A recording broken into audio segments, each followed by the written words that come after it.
cemaatle namaz kılmazlar. Bir de sünnet nigel bazı zümreler var ki sünnet kılmaz. Onlar ehl-i sünnet ve cemaat olamazlar. Bir insan cemaatle namaz kılmazsa ehl-i cemaat olmaz. Resul-i Ekrem'in sünnetlerini kılmazsa ehl-i sünnet olmaz. Fırka-i Naciye hangisidir Resul-i Ekrem beyan etmiş? Çok fırka ki cemaatle namaz kılarlar. Sünnet-i seniyeleri eda ederler. Bu fırka-i Naciye budur. Onun için böyle cemaatle namaz kılan, sünnet-i seniyelerini eda eden ehl-i sünnet ve cemaattan fırka-i Naciye'dir. Bu bir kısım bizim Şafilerde de bir kısım, Hanifilerin de bir kısım ulemaları yanlış olarak kazası olan sünnet kılanmazmış, bunun esri yoktur. Bir hakikatte dayanmıyor. Ne Kur'an bahsediyor, ne de Resul-i Ekrem. Esas-ı amden keyfiyle namaz kılmayan için böyle şey yoktur. Yani amden namazını kılmayan bir kimse kaza etsin. Ne Allah'tan emir var, ne de Peygamber'den böyle bir fetva var. Mesela farz namazı kendi keyfiyle, arzusuyla kılma, asi günahkar olur. Yani ondan tövbe etmek, yani kaza etmek yine farz olur. Bir insan amden namaz kılmadı. Yani kılmadı amden. Sonra tekrar o kaza etmezse 2 defa günahkar olur. Birisi vaktinde eda etmedi, bir de tövbe etmedi. Tövbesi de kazasıdır. Onun için böyle yanlış diyorlar ki kazası olan sünnet kılamaz, kazası olan teravih kılamaz. Bunlar esri yok. Bunu inanmıyor. Şimdi sünnetler bir de müekket var, bir de gayr müekket var. Bunun hocalar yani halka havama işte müekkettir, gayr müekket demesi icap etmez. Lakin demişler, bunu izah etmek lazım. Müekket olan eğer kılmazsan günahkar olursun. Kılmazsan günahkar olursun. Gayr müekket eğer kılmazsan sevabından mahrum olursun. Eğer kılmazsan sevabından mahrum olursun. Mesela 2 rekat sabah namazından, yani sabah namazının sünneti müekkettir. Yani hiçbir zaman Peygamber terk etmemiş. Kılmış. Ve demiş ki sabah namazın sünnetleri bir kılarsa bu saat kıldığı saat bütün dünya onun olursa, bütün dünyanın 10 milyonun olursa bir kıymet taşımaz. O 2 kıldığı 2 rekat hayırlı de onun, çünkü dünya onun olursa. Bütün dünya onun olursa, hep tamamı onun mali olsa bir kıymet taşımaz. Eğer Cenab-ı Hak birisine bu 2 rekat nasip ederse bunun çıkar bir saadet, büyük bir rahmettir. Büyük bir ihsandır kendisine yapmıştır. Yani bütün dünya verse 2 sünnet rükâtı için bu kadar ihsan olamaz. Ve bunu terk eden, sabah namazı sünnetleri terk eden kılmayan fasık olur. Günahkar olur. Müekkettir. Hatta Resul-i Ekrem bir gazadan dönerken sabaha yakınmış. Demiş ki sahabilere, Bilal'e yatma, sabah yakındır, bizi sabah namazına kaldır. Bilal de diyor, Bilal radıyallahu anh diyor, ben uzanmadım, böyle arkamı yüke verdim, devenin yüküne semerine, ayakta kaldım ki uyumayayım ki kabe ezan okuyayım. Allah'ın iradesiyle gözümü açtım ki güneş doğmuş, 2 boyla kalkmış. Bütün sahabeler uyandı, güneş doğmuş. Peygamber de uykuda, hepsi uykudan kalktı. Çok müteessir sahabeler, çok müteessir oldular, mazun oldular. Ne kişiye ki bu musibete sabah namazını kaçırdık, mazun olmuşlar. Resul-i Ekrem diyor ki yükleyin hadi. Gidelim, su yokmuş orada. Gelin bir su başına. Bu su başına Peygamber diyor burada durun, duruyorlar.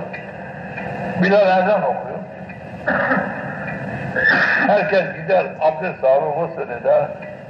Geliyorlar. Sonra Resul-i Ekrem diyor ki iki rekat sünneti kılar o sabah Hüseyin namazı sünnetini. Bir de emrinde kâmet eder. Onlar bilmemiş, acaba ne şekilde kılarız? Demişler, kemâ râeytûnü sen. Kılın, benim kıldığım gibi siz de kılın. Onlar diyor ki Peygamber Efendimiz kâmet etti. Kâmetten sonra namaza durdu. Bize onu arkasında her gün gibi sabah namazı nasıl kılardı? Öyle şekilde kıldı. Selam verdi. Bize döndü. Dedi ki men nesiye selaten ev nama anha ve kefaretuha insana. Bir insan namazını unutursa veyahut uykuda kalırsa sonra uyandı ki güneş doğmuş, uyandı ki ikindi vakti geçmiş, öğle vakti geçmiş, uykudayken ne zaman uyanırsa hemen abdest alsın, namazını kılsın. Kıldığı zaman onun kıldığı namaz eda demektir, günahkar olmaz, onun kefareti olur, yani asi olmaz, günah yazılmaz. Yani neden kim ki vaktinde kılmış gibi, çünkü Peygamber Efendimiz buna vakt tayin etmiş. Ne zaman uykudan kalkarsa, uyanırsa, ne zaman namazı hatırlarsa, onun namazı o vakit olur. O derhal kalkarsa, abdest alırsa, namaz kılarsa, Cenab-ı Hak tam vaktinde kılmış gibi kabul eder, o kefareti olur, günahkar olmaz. Yok. Hatta ezan niyetine de getirebilir. Yalnız bu nasıl uyanırsa, eğer onu bırakırsa mesela uyanır, tekrar öğleden sonra kılıyor olmaz. Yani vakit araya vermeden. Ama araya verirse yine ama nitekim ki mahsus kılmamış gibi olur. Lakin derhal kalktım. Bir de Handak Muharebesi'nde ki Medine üzerine Mekkeliler, bütün aşağılar gelmiş. Onların müdafaa harbiyle meşgul olmuşlar, sahabiler ikinin namazını unutmuşlar. Birisi diye ya Resulallah, Allah da bu kafirlerin kabirleri cehennem ateşiyle doldursun, mani oldu ki ikinin namazını kaçırdık. Diyor ki ben de kılmamışım. O vakit tekrar Resul-i Ekrem'e emrediyor. Bilal ezan okur, bütün sahabiler bir araya gelirler, ikindi kılarlar. Onun için bu bir insan, Cenab-ı Hak bunu bize ihsan etmiş. Bir kimse uykuda kalırsa bu namaz Resul-i Ekrem'e vakı olmuş. Unutmuş, ikinin namazı vakı olmuş, sahabilere hepsine. Yani insan ne zaman uykudan uyanırsa namazını kılsın, güneş atmış mı atmamış mı bakmasın. Kılsın, vaktinde kılmış gibi olur. Ne zaman namazını unuttun, hemen kalk, kıl. Güneş batmış mı, batmamış mı, etmiş mi derhal namazını kıl, vaktinde kılmış gibi olursun. Amden keyfi olarak namaz hiçbir sahabiye, peygambere vakı olmamış. Keyfi olarak namazın terki hiçbir Müslümana, sahabiye vakı olmamış. Binaenaleyh bir müminin kasten namaz kılmazsa asi günahkar olur. O da kaza kılarsa o günah kalkmaz. Yalnız tekrar o namazın farzından dolayı tövbesi şart. Tövbesi de kazalı. Kaza etmezse 2 defa tekrar günahkar olur. Diğer namaz kaza kılsa da bunun kefareti de yok. Kefarete geçmez. Allah'ın meşiyetinden kalır. İsterse diğer günahlar gibi isterse affeder, istemezse ceza eder. Onun için keyfi olarak namazı bırakmak büyük bir hatadır. Büyük bir günahtır. Ondan namazdan günah yoktur. Katilden de daha günah. İnsan katille İslamiyet'ten çıkmaz. Belki 2 namaz kılmazsa, 3'üncüye gidip İslamiyet'ten çıkar. Belki bir adam öldürmüş, günahkardır, cehennem azabıyla muazzaptır. Belki ona mümin değiller. Belki bir adam 2 namazını hamden keyfiyle kılmazsa, 3. namaza girdi mi, İslamiyet'ten alakası kesilir, ölürse cehenneme gider. Bu esnada ölürse cehenneme gider. Bazı ulemalar demiş, bunun namazı kılınmaz. Bazısı da demiş kılınır. Lakin günahkar olarak kılınır. Abi de bu şusunu dinleyin. Şu var ki bak size diyorum. Ben ihtiyarım. Hastayım da. Bu şeye kaptanım gelip konuşurum, bunu dinlemeniz lazım.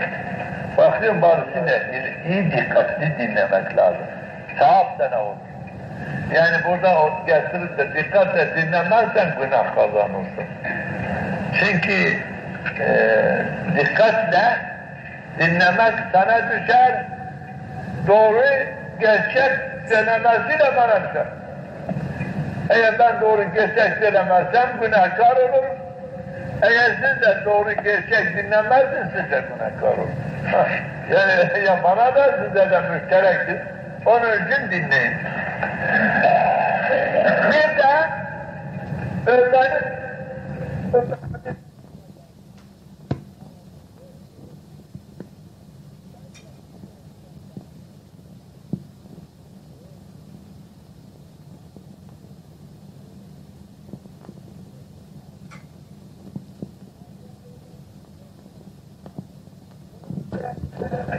Cenab-ı Hak onun cesedi cehennem ateşi üzerine yanmasını haram kılır. Bu büyük bir nimettir. Bu hadisin şarihiyle diyor ki eğer devam ederse bir daha yani ölüme kadar devam eder. Cenab-ı Hak bu adamı yani eğer cehennemlik için cehenneme girse cehennem ateşi bu sünnette bu 8 sünnet devam eden adamın cesedi cehennem ateşi bunu yakmaz. Ben daima kılarım. O size de diyelim hanginiz eğer günahınız var ise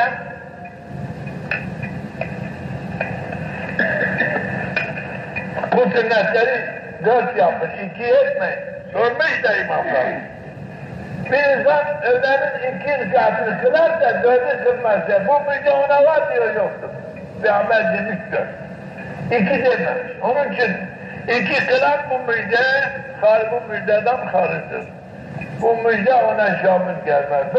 4 kılanı şamil gelir.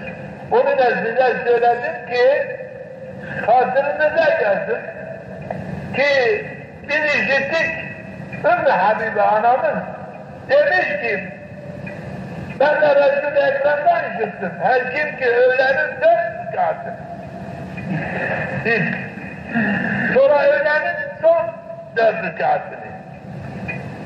Kılarsa Cenab-ı Hak bu kimsenin cesedi cehennemi ateşi üzerine haram kılacak. Ama size de işittim, ben de işittim. Ben daima bunu işitmişim, görmüşüm. Bunu devam ediyorum, her vakit bunu kılan ümidim de yine budur. Ben buna iyi inanmışım. Eğer daimi son ölüme kadar buna devam edersem, cehenneme girsem de cehennem ateşi beni yakmaz. Buna iyi bir imanım var ki inanmışım ve buna da güvenirim. Başka sevap vermeyecek vermem. Onun için sen de bunu işittin. Kıldığın zaman bunu hatırına getir ya Rabbi. Ben Peygamberinin bu müjdesine kendimi layık etmeye çalışıyorum. Bana müyesser et. Ölme kadar ben bu sünnetlerini edasından müdavim daimi kalen Cenab-ı Hakk'a müsaade. Bir de Resul-i Ekrem gene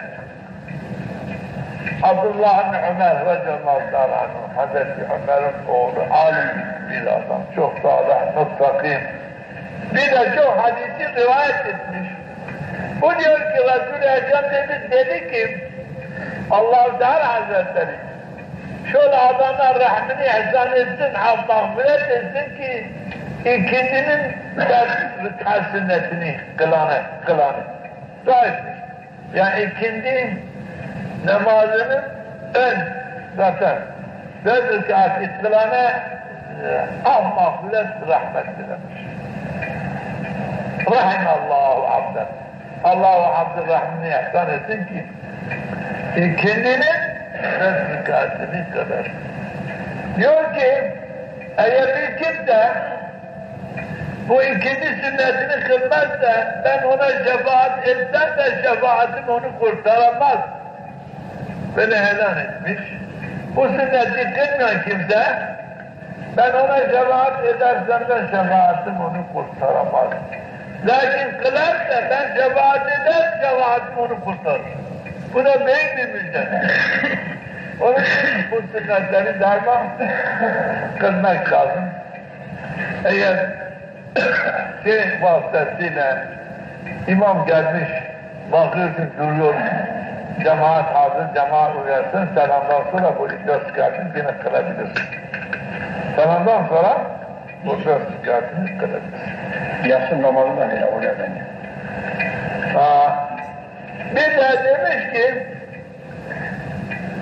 yatsı namazı dört önde var.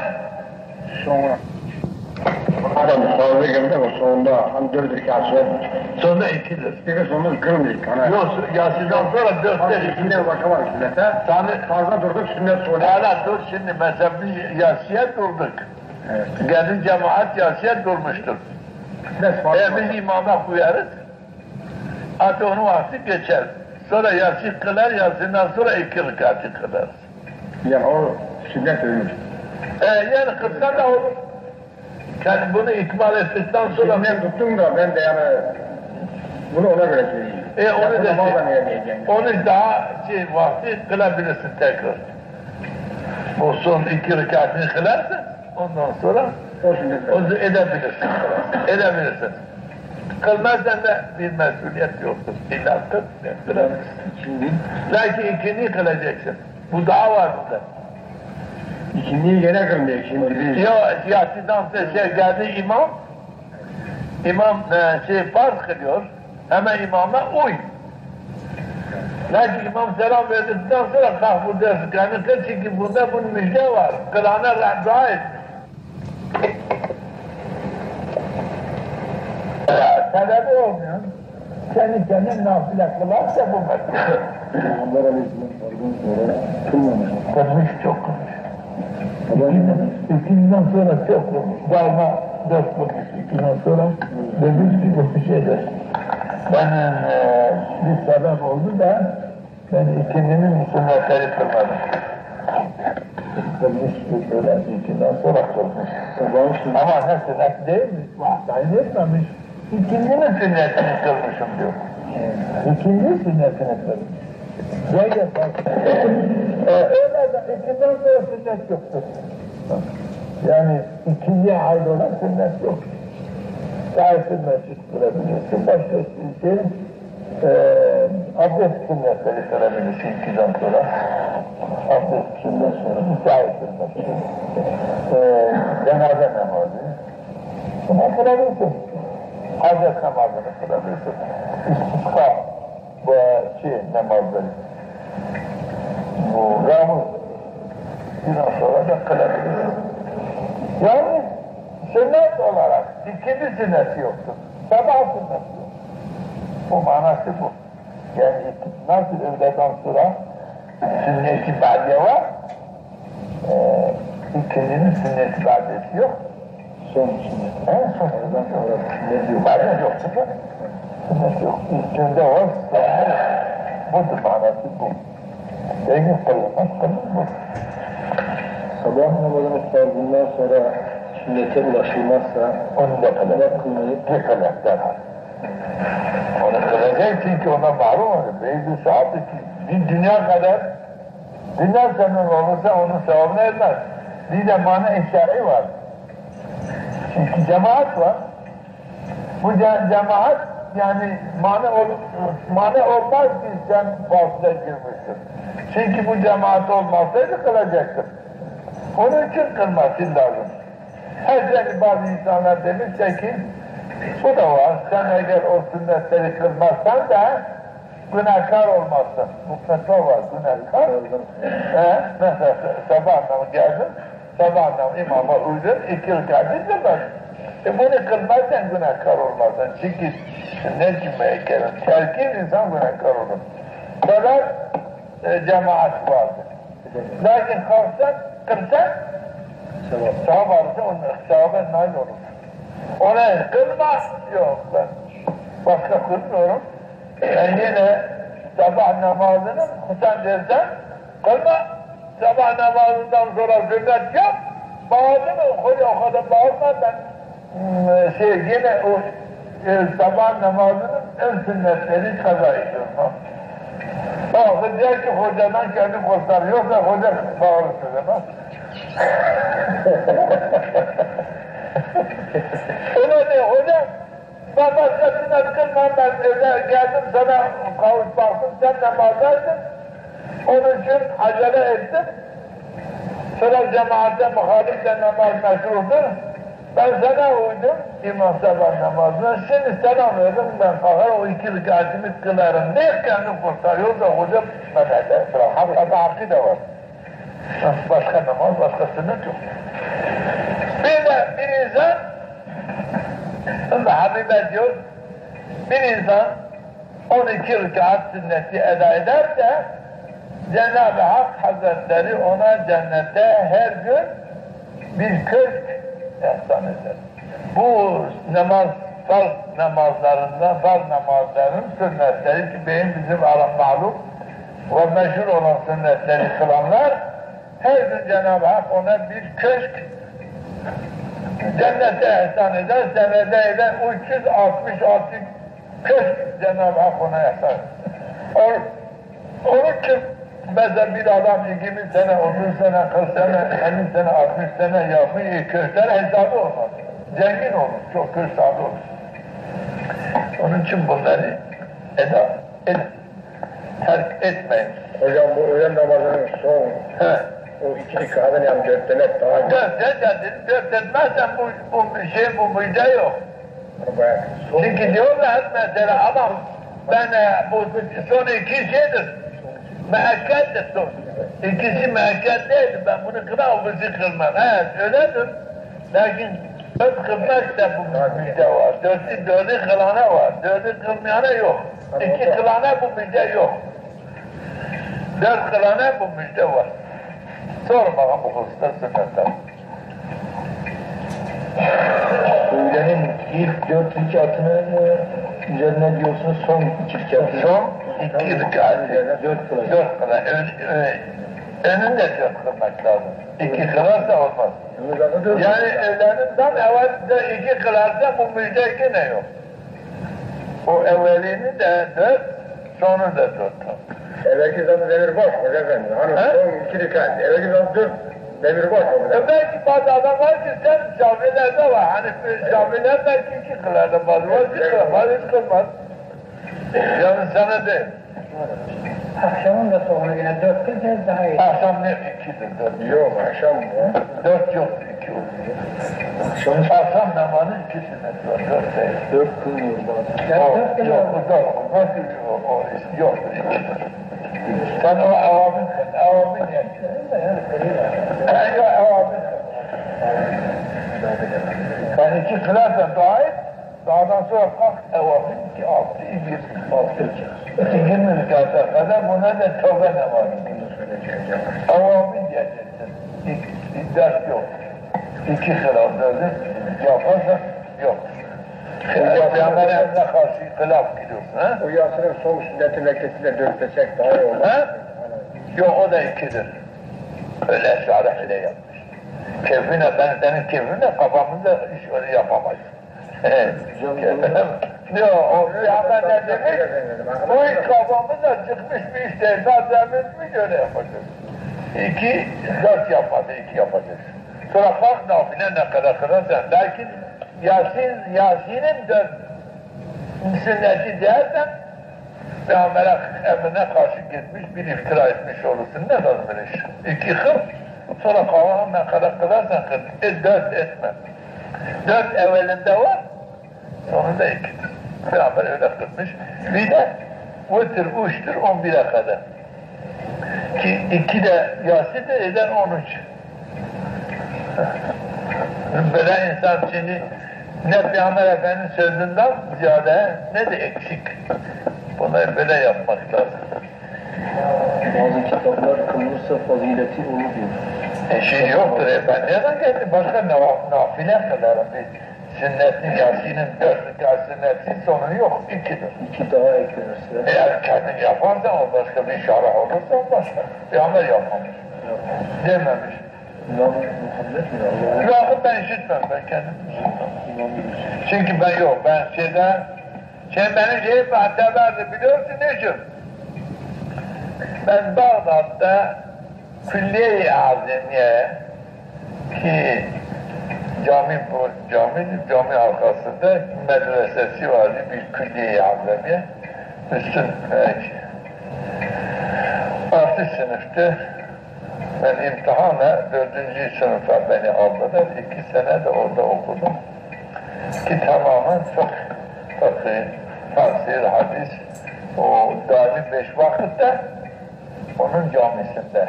Cemaatle kılmak mecbur. Mecburiyetimiz vardı. Cübbelerimiz vardı, sarıklarımız vardı. Onun için benim oradaki ulema-i hanifiyelerin büyük ulemaları vardı. Ben böyle görmüşüm. Böyle 4 kılan yoktu, 2 kılan vardı.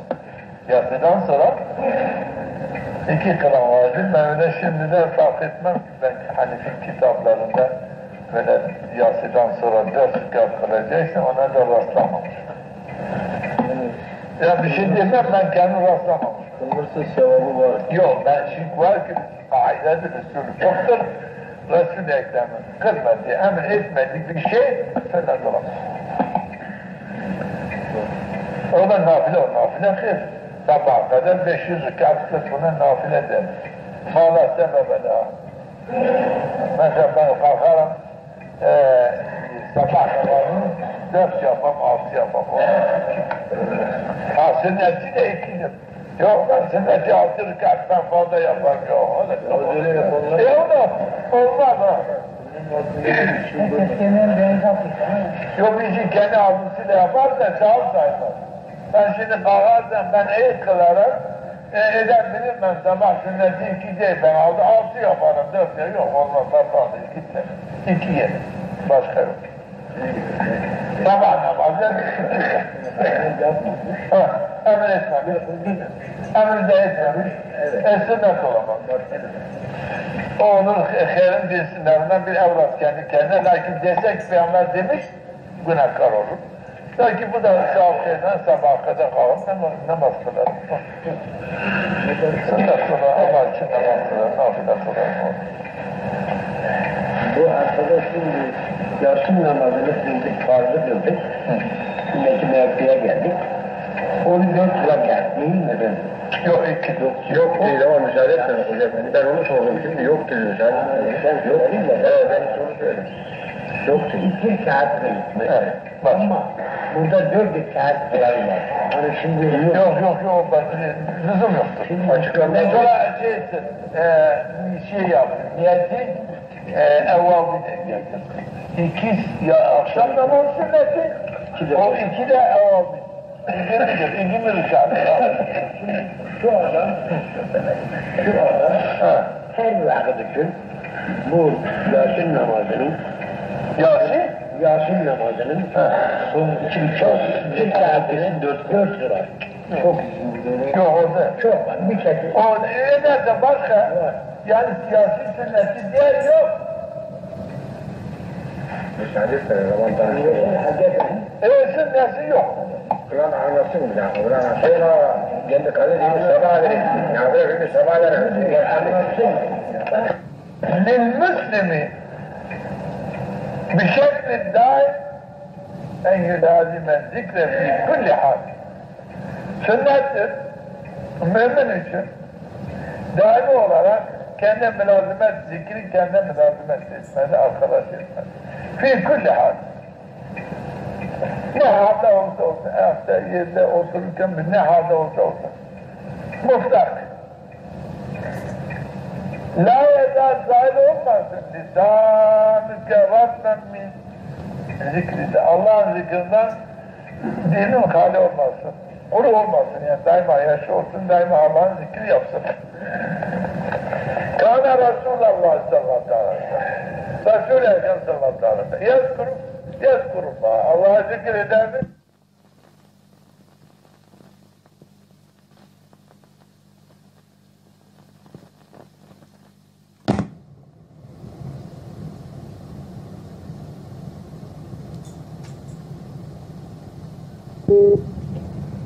Ama kulli ahval, her ahvalında Allah'ı zikir eder. Her ahvalında Cenab-ı Hakk'ı zikir eder.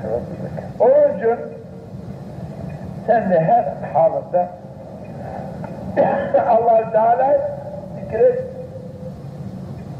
Bir de emin etmiş, buyurmuş hadisidir.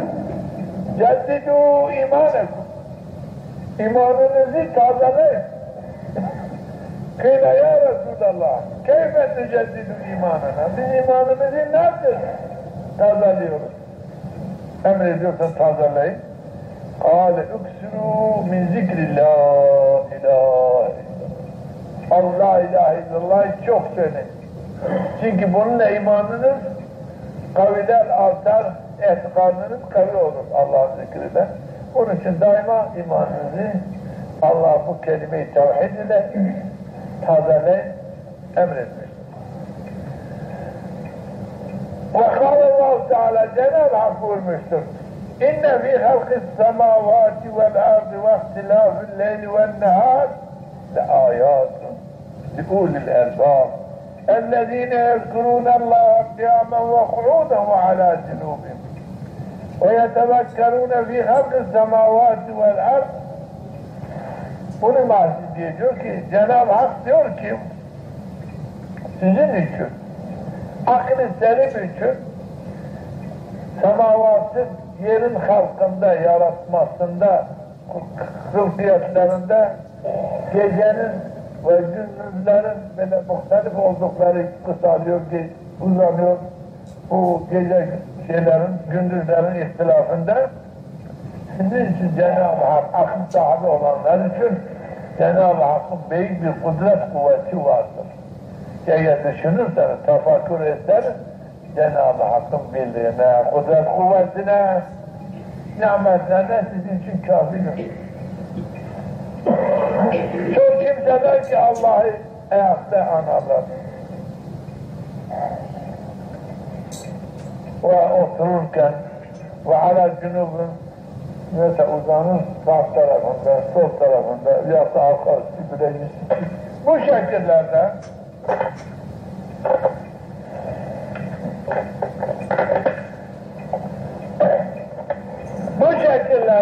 Cenab-ı Hakk'ı ananlar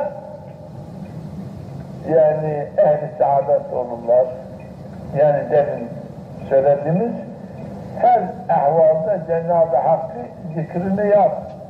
Ayakta otururken, tarafında, yatarken sol tarafında ne şekilde olursa bu şekil, bu vaziyetlerde daima Cenab-ı Hakk'ı zikredin. Bunun da zikrin de iki şekli var. Birisi aşikardır, beştir. Allah, la ilahe illallah buna zikri cehri der.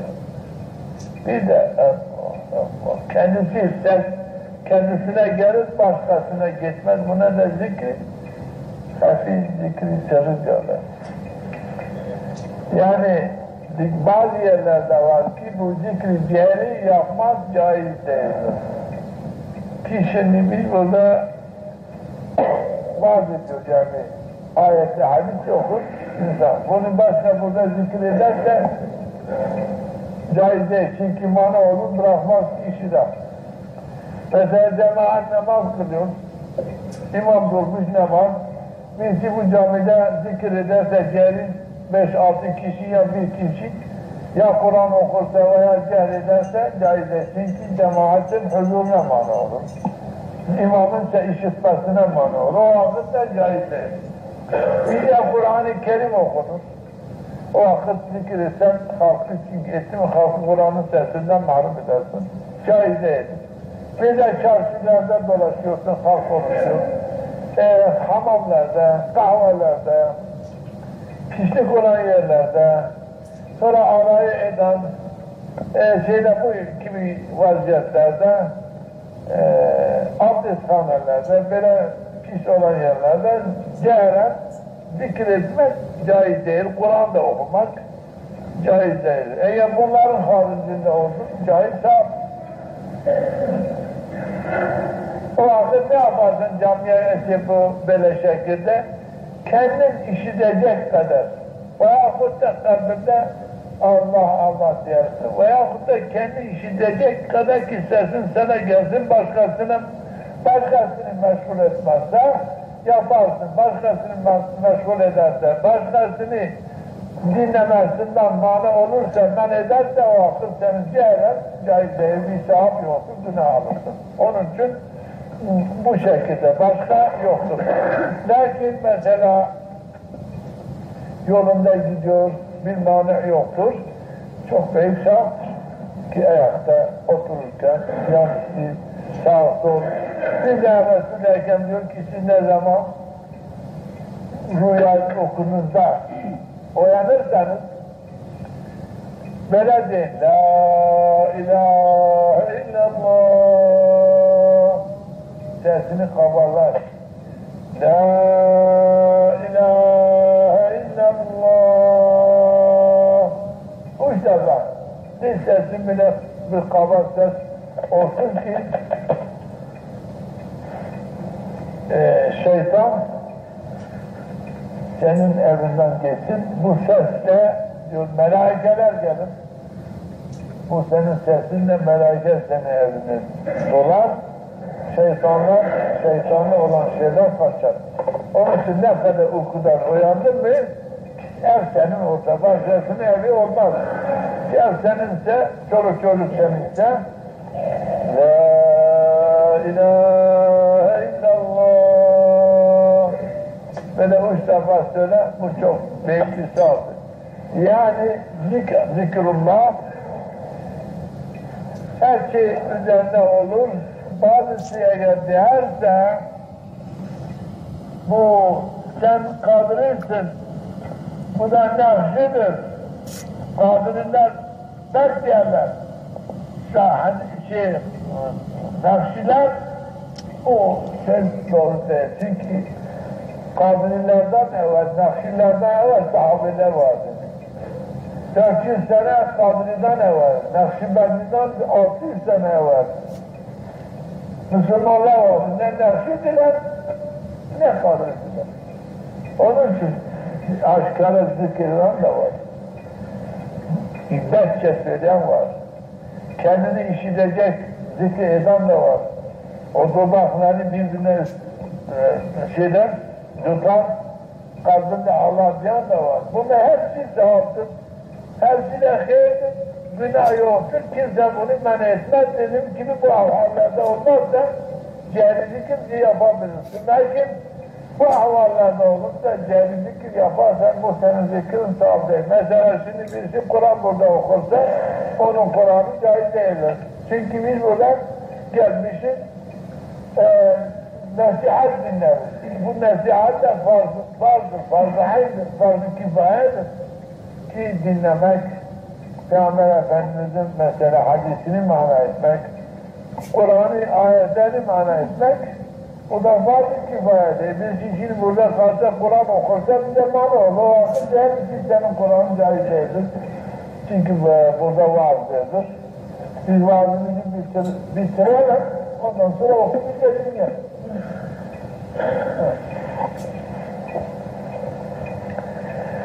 Diyor ki, bazı insanlar var ki bu hususta ifrata, tafrite giderler. Zikir hakkında. Yani çok ifrat eder. Tafrit vaziyetine gider. Kimse var ki hiç zikir etmem, ben zikir etmem. Bana derviş derler. Bana sofu diyorlar. Ben yapmam. O bir kızım da ben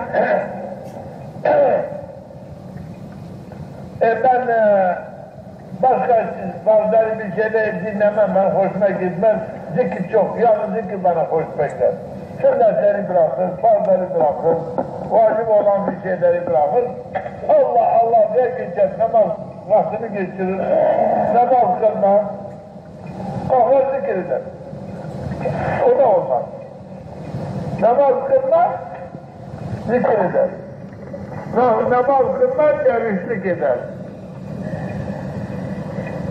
Mesela vacip olan, farz olan şeyleri getirmez, ifrat eder, sünnet olanları yapar, farzları bırakır, sünnete kaçar. Bazı var ki farz yapar, sünnetleri yapmaz diyor, bu da doğru değil. Bu iki yol da doğru değil kitap yok. Lakin insan sünnet hesabıyla farzları bırakmaz, caiz değil. Sünnet değildir. Ben farz olanı yaparım. Kur'an ne demişse onu yaparım. Kur'an'ın demediğini şey yapmam. Bu da doğru değildir. Onun için evvela diyor sen üzerine lazım ona evvela farz. Ne ki farz varsa evvela farzlarını yapar. Sonra farzdan sonra emir et, Peygamber'e emir ettiği sünnetler var ki farzların sünnetler var. Bu farzların sünneti eda ettikten sonra İşte canı istediği hangi zikir, la ilahe illallah dersin, Allah dersin, Subhanallah dersin, Elhamdülillah dersin, Allahu Ekber dersin, Estağfurullah azim dersin, Allahümme salli ala seyyidina, ne dersin diyebilirsin. Bunu da bırakmamalı, ikisini de beraber götürmeli, yani boş durmamalı. Bir de ki şer'i şekilde yap, kendi aklınla, kendi şuurla hareket etme. Bir insan kendi aklıyla, kendi şuuruyla iş yapmaz, hata, günah. Bir şey Peygamberden işitmemiştir, emir etmemiş. Bunu o şekilde sokmak haramdır, günah. Bunun için diyor ki, bazı insanlar var ki, gidip şey öğrenemez. Din talimini yapmaz, Kur'an'ı öğrenemiyor. Mesela dini birçok halal haram mevzuları var, vacipler var. Bunları öğrenemez. Fatiha'ya gidip Fatiha dersini öğrenemez. Fatiha okursan ya her gün bu Fatiha okur, bu Fatiha'nın manası nedir? Ben bunu öğreneyim, Ettehiyyat'ın manası değil. Sübhan Rabbil Azim, Sübhan Rabbil Ala. Allahu Ekber derim, elimi kaldırırım. Euzubillahimineşşeytanirracim diyelim, Bismillahirrahmanirrahim diyelim, ben Allah'la konuşuyorum. Ama ben bilmiyorum nedir, ne söylüyorum, ne istiyorum. Allah'la ne konuşuyorum, bunun farkında değil. Gider zikir eder, gider başka sohbelik yapar. Ya evvel lazım sana ne? Bunları öğrenmek lazım. Akideni sahi yapmak, akideni bil. Çünkü akide senin üzerine akide olan, vacip, farz olan şeyler var ki, kendi akideni bileceksin. Mesela şimdi sen Hanefi'sin. Hanefi mezhebinin Maturidi, akidede Maturidi şey vardı, mezhebi var. Onu bileceğiz. Ben Şafii'yim. Benim mezhebim Eş'aridir, İmam Eş'ari etikatta. Bunu benim bir kısmı bana da lazım, sana da lazım. Kimse onu öğrenemez, birbirinin ağzından öğrenip söylüyorlar. Mesela senin mezhebin üzerinden senin ne farz ne manası nedir, sünnet manaları nedir? Sonra Cenab-ı Hakk'ın sıfatları, zatını, sıfatını tanımak lazım Cenab-ı Hak. Cenab-ı Hakk'ın sıfatı ne gibi Cenab-ı Hakk'a caizdir, ne kimi caiz değildir, müstahil nedir? Bunu hepsi öğrenmek itikattır, bunu ders almak lazım. Sormak lazım. Kim sorma ben gider, daima ama kendine kolay bir şey, Allah demiyor. Bunu diyor ki, bazı şeyler senin üzerine vardır, şeyler var. Bunları öğren. Git Fatiha'nın manasını öğren, oku. Fatiha'm doğru mudur, doğru değil mi? Ben Fatiha okurum. Çünkü Fatiha'm doğru dersen namazın da sağdır. Bunu gidip başka sahihtir, hafızın yanında, bir hoca yanında, hoca benim. Hala beni Allah seversen beni dinle. Çünkü insan ağzıyla bir şey ezberlerse belki de hata var, yanlış ezberlemişim. Belki yanlış okuyorum. Onun için hoca beni, Allah seversen beni dinle. Ben Fatiha'nı okuyayım. Ben dürüst okuyorum, okumam mı? Bu Fatiha ile ben namazım caizdir, caiz değil. Bunu öğrenmek lazım. Ben Zemm-i Sure koşuyorum. Zemm-i Sure galat olursa batal eder namazını. Sahabını götürür. O vakit bunu hoca ben iyi dinle ben.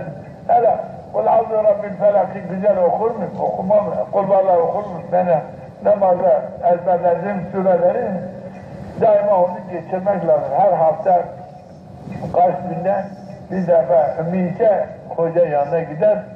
Benim bu ezberlediğim Zemm-i Sureleri, ezberlediğim Fatiha'yı, Ettehiyyatı, bu şekilde hepsi ona açar. Hoca dinler. Evet, bu Fatiha ile namazın sahihtir. Biraz dikkat var, ben de söyleyecektim ben. Bak bu kadar dikkat etsen de dikkat etmezsin. Çünkü benim vazifem dikkat size doğru, Allah'ın adına olduğu gibi size çok mühim bir şey beyan ediyorum. Ben bu eziyeti çekiyorum, hakikati diyorum. Senin de hakkındır ki sonra dinleme hakkı var. Yoksa kapı açıktır, çıktır. Doğrusun, ben nasıl eğer ben hakkımdan tecavüz edersem bana söyle. Hoca doğru söyle, hakikat olduğu gibi söyle. Ben de doğru olarak, hakiki olarak seni dinlerim. Böyle yapmaz mısın? Söyle yok, o kabul etmez. Ben kendi vazifemi yaparım, sen de kendi vazifeni yap. Lehum mağfiretun, onlar için af mağfiret var, yani günahların affı var. Ve rizkun kerim, bunlara çok kerim, geniş, vasi, rahat verici, istirahat verici bir rızk, halal var bunlar. Ve nazrun minallah, bunlar için Allah tarafından yardım ruhsat var. Sonra bir adam namazını kılarsa, zekatını verir, malını halale sarf ederse, bu dört nimete layık. Dört nimete layık ve Cenab-ı Hak da buna şehadet eder ki hak bir kimse zekat vermezse hak mümin olmaz. Namaz kılıp da zekat vermezse gerçek bir mümin olamaz. Ve onun için de şeref yok, derece yok, günahın affı yok, bir rızk-ı kerim de yok. Yani iyi bir rızk varsa geniş bir rızkla maruz olur. Bunun için mümin bu iki vasfı kendisinde tutmak lazım. Bunu kendine tut ki mümin hak olasın, bu nimetlere nail olasın. Onun için zekat İslam'ın üçüncü rüknüdür. Bir ibadettir, hem mali bir ibadet, hem de nefsani bir ibadet. Cenab-ı Hak öyle diyor, emrediyor. وَلَا تَنْسَ نَسِيبَكَ مِنَ الدُّنْيَا Dünyadan nasibini unutma. Ki nasibin zekattır. وَاَسِنْ اِلَيْهِ Kendine iyilik yap. كَمَا اَحْسَنَ اللّٰهِ Allah Teala sana nasıl iyilik yapmışsa, sana mal vermiş, senin malın nisabı.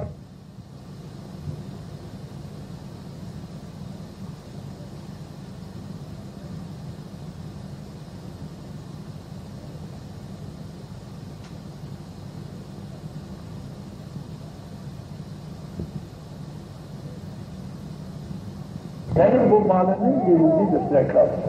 Buradaki olan malını cennete, ahirete, mahşere saf götürür oraya, devizdir. Buraya hacca giden bir harice çıkan bir deviz alır, devizi götürür.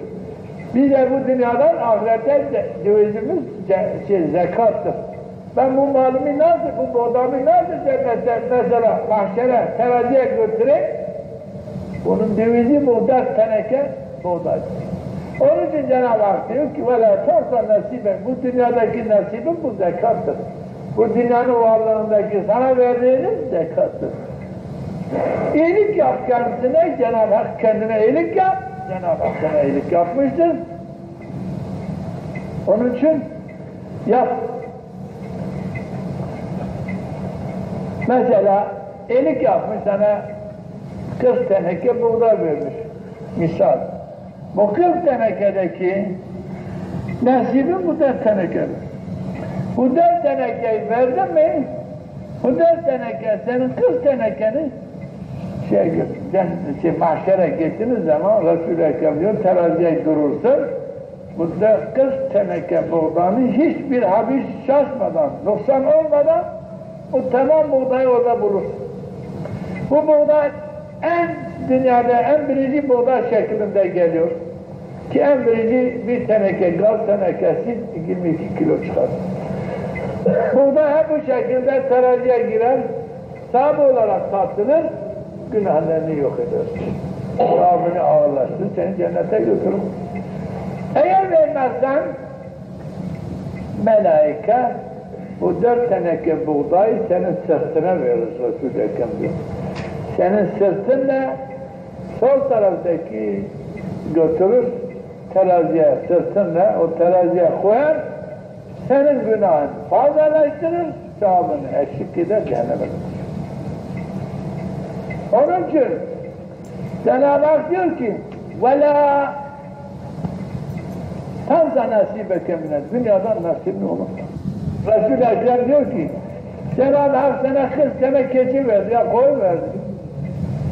Bu koyunda ta 120'ye kadar senin nasibin bir koyundur.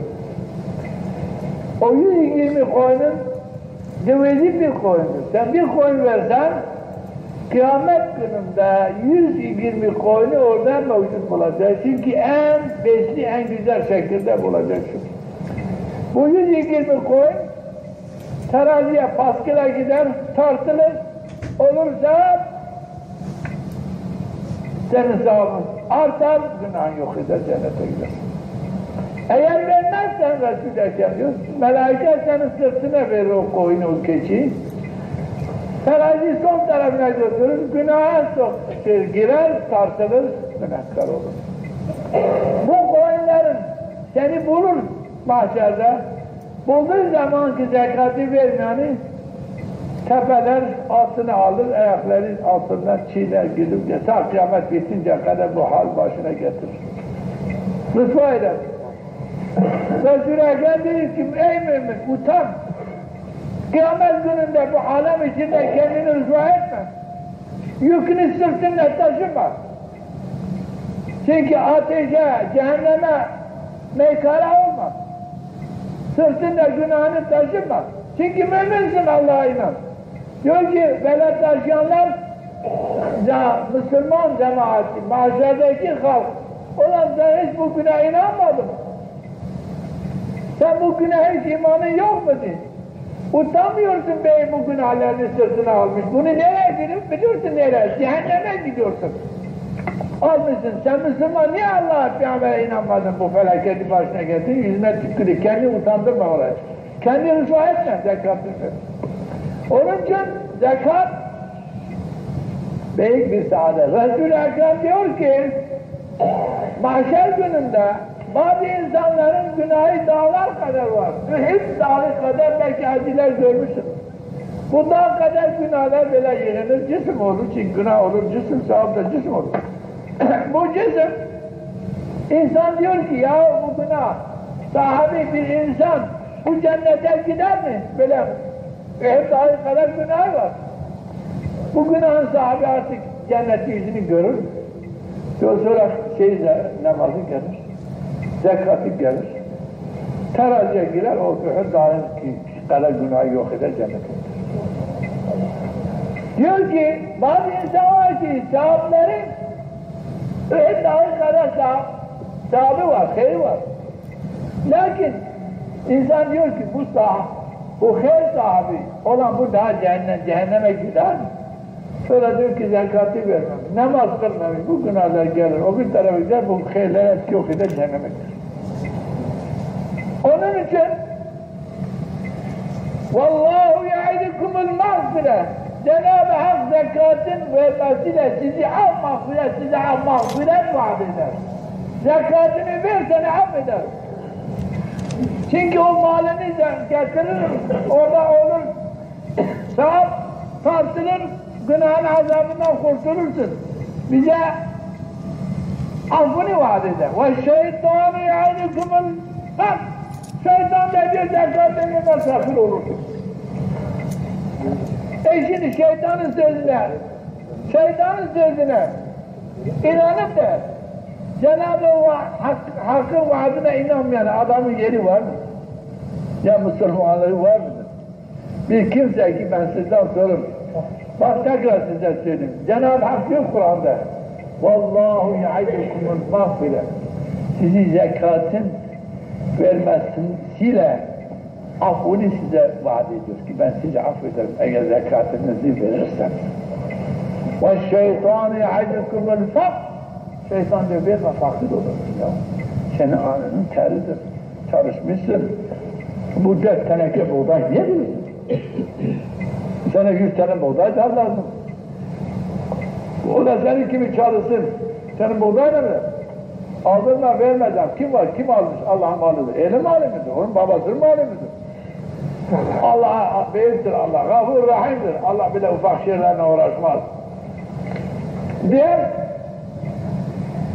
şeytanın şeyine böyle fetvasına uyar, vaadine uyar, Cenab-ı Hakk'ın vaadine uymaz.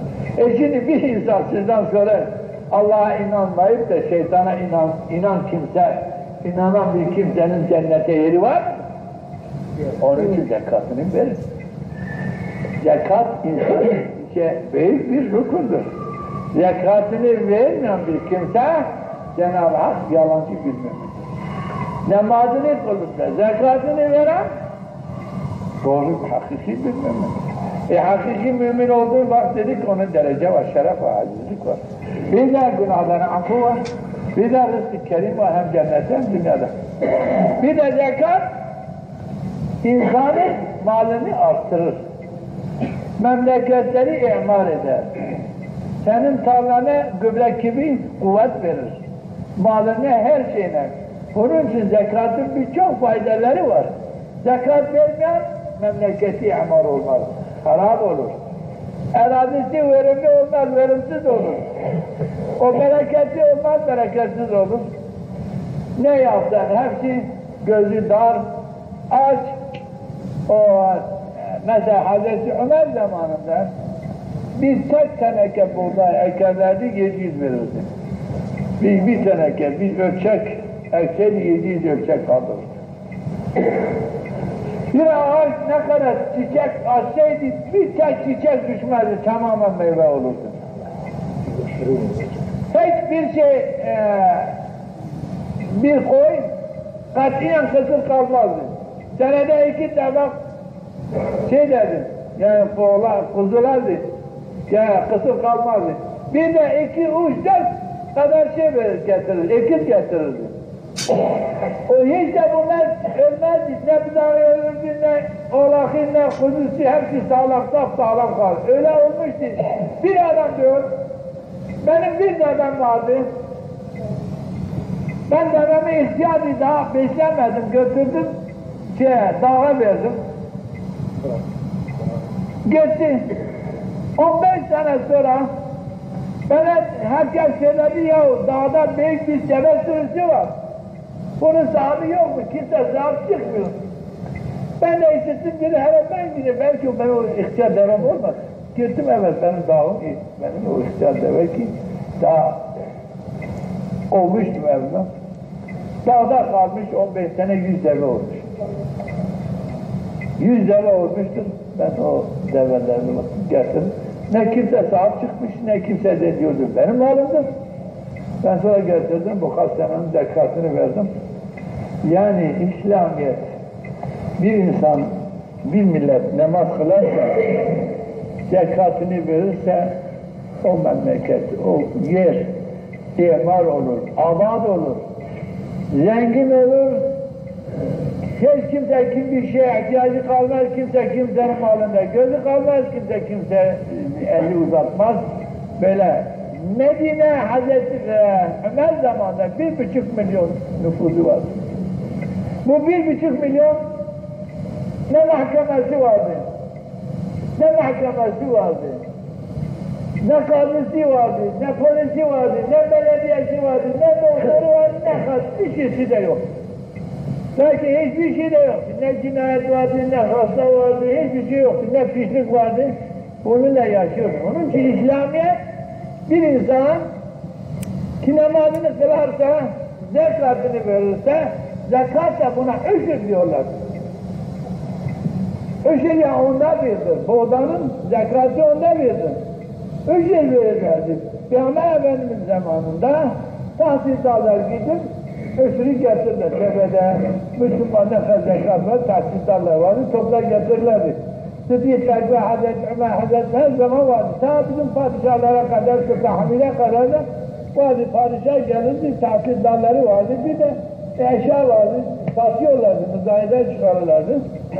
Onun için ulemalar diyorlardı ki bu öşürü veren kimseye zekatlar düşmez. Çünkü padişah alırdı, öşür diye zekat olarak diye alırdı. Onun için senin Hanifi mezhebinde senin boynundan çıkardı. Padişah eğer doğru yapar, ne yaparsa senden çıkardı. Onun için hocalar hepimiz derdi ki size bir daha zekat düşmesin ki Hanifi mezhebinde padişahın hakkı var. Peygamber de zekat topluyordu, alır fakire ehline verir. İslam ordusuna her şey sarf eder. Onun için lakin sonra bunu kaldırdılar ki bu dini bir meseledir, üşürdür. Hükümet layıktır dedi, bize ayıptır. Hem layıktır hem de zekat almak ayıptır, bunu kaldırdı. Bitti. Lakin benim dilim sizin boynunuzdadır. Vermezsin. Cemaatle namaz kılmazlar. Bir de sünnet, nigar bazı zümreler var ki sünnet kılmaz. Onlar ehli sünnet ve cemaat olamazlar. Bir insan cemaatle namaz kılmazsa ehli cemaat olmaz. Resul-i Ekrem'in sünnetlerini kılmazsa ehli sünnet olmaz. Fırka-i Naciye hangisini Resul-i Ekrem beyan etmiş? Çok fırka ki cemaatle namaz kılarlar.